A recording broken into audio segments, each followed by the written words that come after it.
Assalamualaikum dan salam sejahtera. Jadi pada hari ini kita akan belajar bagaimana menggunakan fungsi chart dalam Google Data Studio untuk menganalisa data kehadiran murid-murid kita ataupun apa-apa sahaja data yang kita ada daripada Google Sheet dan Google Form.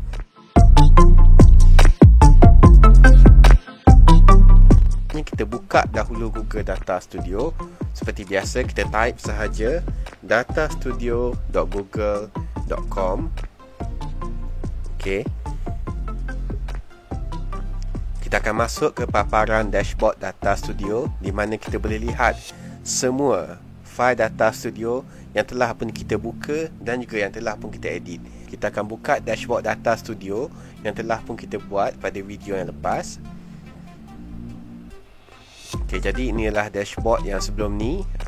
Tidak ada apa-apa perubahan. Mungkin sahaja perubahannya hanya dari segi susunan kat sini. Kalau sebelum ni saya letak kelas dekat tengah dan sekarang ni saya letak subjek pula di tengah. Okey, jadi sebelum kita gunakan graf, kalau cikgu perasan dia punya paparan ni dia agak limited. Okey, dia punya layout ni agak limited. Macam saya, disebabkan oleh ramai murid saya menggunakan phone, saya nak layout ni dalam bentuk memanjang. Okey, jadi apa yang saya perlu buat adalah pergi dekat panel sebelah kanan ni. Cikgu tengok ada perkataan layout kat sini. Jangan klik apa-apa. Klik pada layout sahaja. Okey, dekat sini adalah semua setting page ni. Okey, semua setting page. Kita nak pergi pada canvas size kat sini. Okey, sekarang canvas size adalah 1200 900. Jadi saya nak besarkan dia, tapi ni akan ambil besar sikit lah size dia. Saya nak edikan 1200 dengan 1700. Okey, jadi dia akan panjang sikit ke bawah. Okey, bila saya view balik, okey, dia pun jadi panjang. Yang ni adalah atas pada cikgu lah. Cikgu boleh kecilkan sebenarnya. Cikgu boleh besarkan, tapi jangan terlalu besar lah. Sebab kalau terlalu besar, saya takut lambat untuk loading. Baiklah, kita nak masuk kepada fungsi chart. Okey, kita ada ruang kat bawah ni. Kita nak masukkan chart ataupun graf yang berkaitan dengan kehadiran murid. Okey, jadi untuk hari ini saya nak tengok berapa orang murid yang hadir ke kelas saya mengikut kelas. Okey, mengikut kelas. Jadi saya ada beberapa kelas yang berlainan. Okey, kita nak tahu berapa orang murid yang masuk mengikut kelas. Jadi pertamanya, apa yang saya perlu buat adalah pergi sahaja kepada simbol add a chart ke atas ni. Okey, saya besarkan supaya cikgu nampak. Ini dia, add a chart. Klik pada add a chart. Dan kita nak ambil bar chart. Okey, kita nak ambil bar chart. Kita nak ambil column chart dahulu. Klik pada column chart. Okey, letak sahaja dekat mana-mana dahulu. Contoh saya letak kat sini. Baiklah, sekarang dia paparkan data kita dalam bentuk graf berdasarkan nama. Okey, kalau kita tengok dekat dimension dekat sebelah ni, okey, dimension sebelah ni, date range dimension dah betul, tak ada masalah. Kita nak ikut date ataupun timestamp. Kalau cikgu tak ada date, cikgu boleh gunakan timestamp. Manakala untuk dimension dekat sini, saya nak tukar. Saya tak nak tengok murid, saya nak tengok kelas. Jadi apa yang saya perlu buat hanyalah drag sahaja available fields yang berkaitan kelas masuk ke dimension. Jadi saya ada kelas kat sini, saya drag, gantikan nama ni kepada kelas, dan automatik data saya akan memaparkan berapa orang murid yang hadir ke kelas saya mengikut kelas. Okey, contohnya untuk hari ini saya hanya ada satu sahaja kelas. Saya hanya ada satu sahaja kelas yang hadir. Jadi kita akan lihat contoh untuk hari-hari yang sebelumnya. Saya klik dahulu pada view. Okey. Dan saya tukar tarikh kepada hari 16 Jun contohnya. Klik apply. Okey. Jadi pada 16 Jun kita boleh tengok dekat sini ada dua kelas. Ada dua kelas, satunya adalah kelas 4 SAB dan satu lagi adalah kelas 6 SU. Dan bila kita hover kita punya mouse dekat graf ni, kita akan nampak berapa bilangan murid yang hadir. Okey. Jadi klik pada edit semula. Kita nak balik semula pada paparan asal. Okey, sekarang ni kita nak ada nombor kat sini. Sebab saya tak nak pergi hover baru saya nampak. Saya nak ada nombor terus. Jadi apa yang saya perlu buat adalah klik sahaja kat sini. Okey, kemudian pergi dekat style, saya nak tick show data labels. Okey, jadi dia akan keluarkan, dia akan paparkan data labels kat sini. Okey, dah pun cantik. Cikgu juga boleh tukar jenis bar chart yang kita ada. Cikgu sekarang ni kita dalam bentuk vertikal, cikgu boleh tukar kepada bentuk horizontal juga. Okey, contoh Okey, kalau saya klik pada horizontal, dia akan jadi macam ni. Okey, biasanya saya lebih suka yang jenis horizontal kalau kita letak kat atas, manakala yang vertikal ni biasa saya letak kat bawah. Okey, yang kedua yang kita nak tukar dekat sini, selain pada data label tadi, kita nak tukar ni, yang atas ni, name ni. Apa maksud name ni? Okey, name ni bermaksud dia kira bilangan murid yang hadir mengikut kelas berdasarkan nama.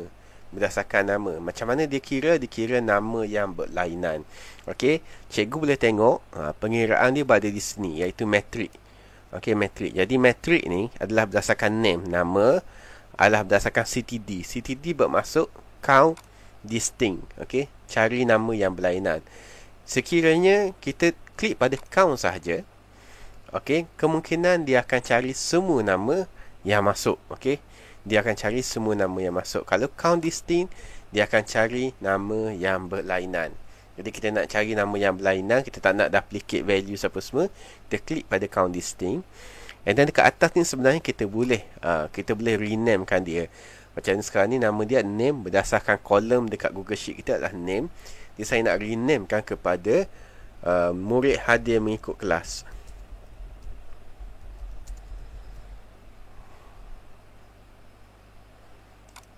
Baiklah, untuk seterusnya kita nak buat pula chart mengikut subjek.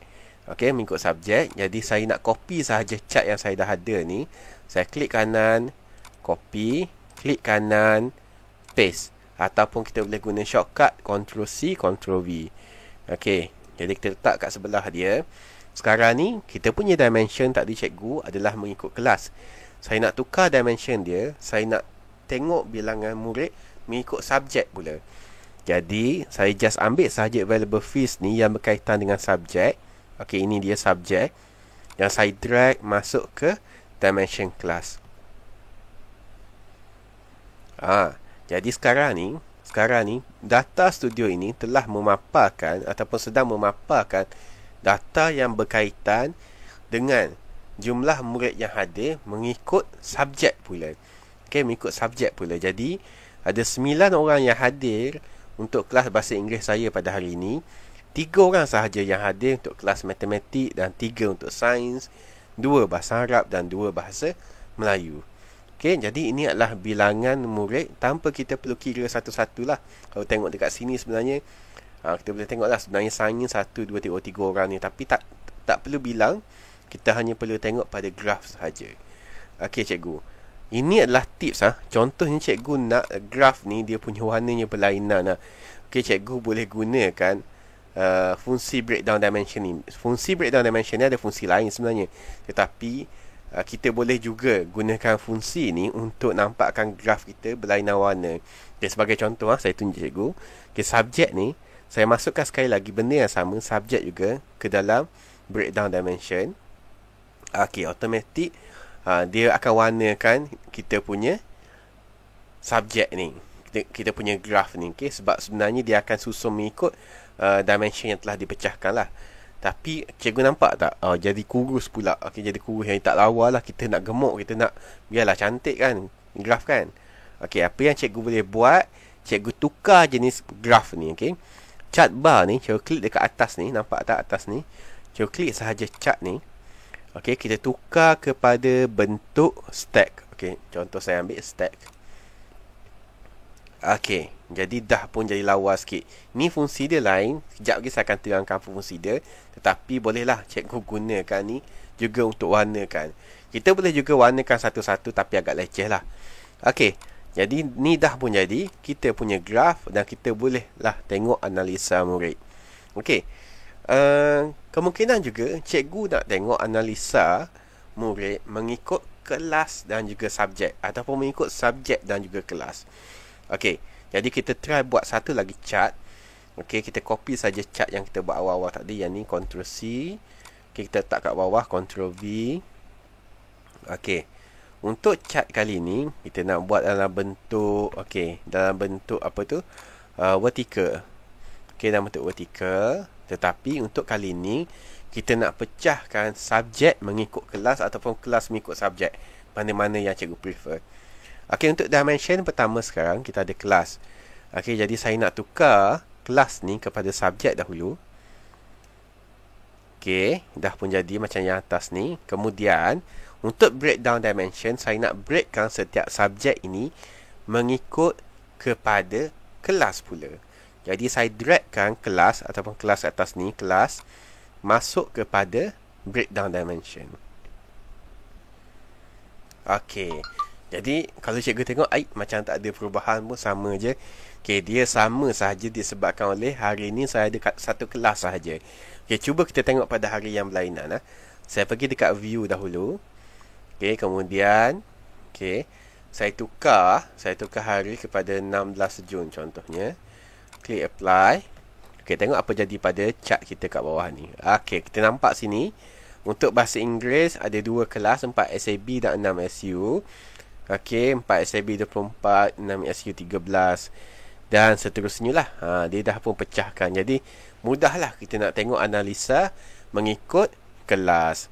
Jika sekiranya cikgu nak bentuk yang berlainan, tak lawalah bentuk ni, cikgu nak bentuk yang jenis macam ni, stack pun boleh juga. Kalau saya klik dekat chart ni, saya pergi dekat atas chart ni, saya tukar kepada bentuk stack bar chart. Yang ni pun boleh juga. Ataupun yang dalam vertical lah. Yang ni stack bar chart ni, stack column chart. Ini stack column chart. Saya klik pada view. Kita tengok apa jadi. Kita ambil yang 16 Jun. Klik apply. Dia jadi macam ni lah. Jadi semakin banyak kelas yang berlainan, warna dia akan jadi semakin banyak lah, supaya kita senang membezakan antara kelas. Jadi ni yang ini dan yang ini adalah dua chart yang berbeza. Satu memaparkan kelas, satu memaparkan subjek. Manakala yang ini pula adalah chart yang sama. Chart yang sama. Kita gabungkan dua ni ke dalam satu chart yang sama. Jadi saya harap cikgu bolehlah guna fungsi chart ni. Sebenarnya sangat menarik. Dan dia punya bentuk, dia punya warna pun agak menarik lah. Jadi bila kita paparkan data sebegini kepada guru besar ke mentadbir ke, nampaklah canggih sikit cikgu. Untuk seterusnya kita nak buat satu lagi chart untuk hari ni. Saya alihkan dulu yang ni. Kita nak buat graf analisa kehadiran murid mengikut hari. Jadi sebenarnya ada banyak cara untuk buat analisa jumlah kehadiran murid ikut hari apa semua ni. Tapi saya nak tunjukkan satu chart yang bernama timeline chart. Jadi cikgu pergi dekat add a chart kat atas ni. Kita nak ambil time series chart. Ada beberapa time series chart. Kita nak ambil yang biasa sahaja dahulu. Yang ni time series chart. Kita masukkan time series chart, letak kat mana-mana. Saya nak dragkan dahulu time series chart ni. Saya nak dragkan biar penuh ruang kat bawah ni. Jadi dekat sini cikgu mesti pelik kan. Kenapa time series chart ni hanya paparkan satu data sahaja? Ini kerana time series chart ni adalah tergantung ataupun adalah terikat kepada date range yang telah kita tetapkan. Apa yang cikgu boleh buat ialah pergi ke edit balik. Klik pada time series chart yang kita baru tambahkan tadi. Untuk bahagian date range dimension ni kita buang, sebab kita tak nak dia terikat kepada tarikh hari ini. Jadi kita X-kan dia untuk buang. Apa yang cikgu nampak sekarang ni adalah nampak menarik kan? Ini adalah sebenarnya jumlah nama murid. Sebab kita name jumlah nama murid ataupun jumlah kehadiran murid mengikut hari. Contohnya kita tengok dekat view besar sikit. Dekat pada 16 Mei ni ada 3 orang. 17 Mei ada 27 orang yang hadir.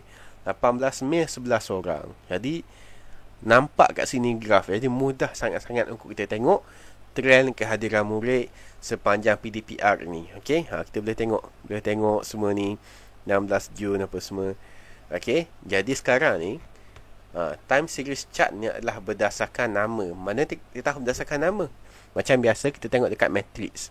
Jadi kiraan dia adalah berdasarkan nama murid. Okey, nama murid lah. Nama murid, CTD count distinct. Okey, dan bila kita klik pada CTD ni, kita boleh tukar lah. Kita boleh rename dia kat atas ni, name ni. Kita boleh bagi nama dia trend kehadiran murid ke kelas PDPR contohnya. Jadi nampak satu perkara yang wow.